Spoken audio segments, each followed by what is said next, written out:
Niat selamatkan hidup malah terjerat pinjol. Kisah pelawak Bedu terpaksa jual rumah 5,5 miliar rupiah untuk lunasi utang. Kabar kurang sedap datang dari komedian Bedu.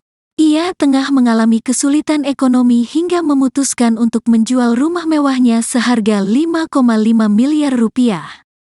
Dilansir dari saluran YouTube Infotainment MNC TV baru-baru ini, ayah dari Muhammad Abrar Darras Rayyan itu bercerita tentang kondisinya. Pemilik nama asli Harabdu Thohar itu, kondisi pandemi membuat kondisi keuangannya tak stabil. Sepi pekerjaan membuat pengeluaran lebih besar daripada pemasukan. Hasilnya, semua tabungan telah dikuras.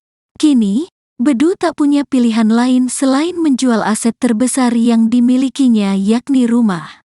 Situasi era pandemi ini berangsur-angsur gak pulih banget. Aset terbesar kita lepas, rumah ini misalnya kan. Kemudian kita cari rumah yang lebih kecil, harganya lebih murah. Gak apa-apalah meskipun besarnya gak sebesar rumah ini, tapi tetap punya tempat tinggal, kata Bedu. Masih bisa fokus membesarkan dan mendidik anak-anak. Masih bisa kumpul bareng keluarga, itu yang jadi prioritas. Makanya keputusan menjual rumah tuh karena sudah sepakat sama istri, sama anak-anak gitu kan. Karena kita keluarga mereka kompak, ya udah gak apa-apa, jelasnya.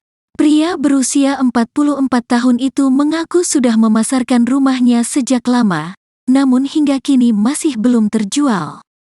Semula, ia menawarkannya dengan harga 6 miliar rupiah, namun hingga turun menjadi 5,5 miliar rupiah.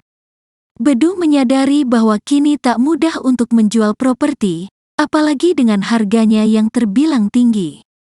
Namun, ia tetap sabar hingga akhirnya rumah tersebut bisa laku terjual. Udah dipasarin sih, tapi baru ada yang nawar berapa-berapa. Kan sekarang jual properti juga gak gampang ya. Ini kan full furnish kita jual.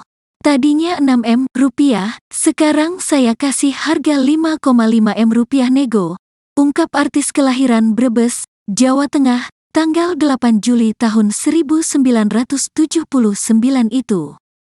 Komedian yang pernah tergabung dalam kelompok lawak cagur itu menyadari bahwa kondisi keuangan tengah tak stabil karena kesalahannya. Selama ini, Bedu salah melakukan perhitungan hingga tak sadar pengeluarannya lebih besar dibandingkan penghasilan yang didapat. Saya salah kalkulasi. Perhitungan saya salah, pengeluaran sama pemasukan lebih banyak pengeluaran. Anak-anak yang tadinya sekolahnya ada yang bisa dibilang mahal, kita pindahin ke yang sedikit murah. Supaya ngurang-ngurangin semua, ungkap Bedu.